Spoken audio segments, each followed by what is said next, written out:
সেই যে ঠাকুর দুটো যদি মাঝখানে বলে গেছে যে বা জিলিপিকে দেখো কিন্তু জিলিপিকে খেও না, ওতে প্রচুর প্যাঁচ আছে।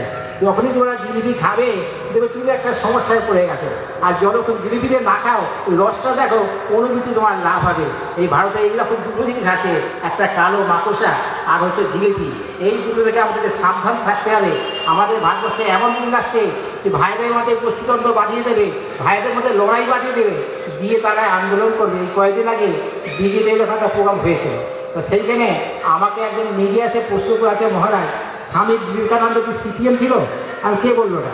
বলতে এরা যে আমাদের সভাপতি এসেছিলেন তিনি বলে গেছেন, স্বামী বিবেকানন্দ বলে গেছে যে তোরা ফুটবল খেলো আর গীতা গ্রন্থ পাঠ করো। তাই গীতা গ্রন্থ পাঠ করে ভারতবর্ষের ঠিক লক্ষ্যে আমরা পৌঁছে গেছি। তো স্বামী যদি সিপিএম সরকারের মধ্যে সিপিএম নেতা হয় তাহলে ভারতবর্ষের ধর্ম নিয়ে তোমরা খেলা করছো। সেই জন্য আমরা বললাম খুব সাবধান, এটা হচ্ছে গৌর সাপ, যদি একটা ছবল মারে সব ধ্বংস হয়ে যাবে। যদি তোমরা ছাগল থেকে বাঁচতে চাও তাহলে ধর্মকে নিয়ে তোমরা খেলা করো না, ধর্মকে বাদ দিয়ে তোমরা সব কিছু করো। এই বলে বক্তব্য শেষ করছি।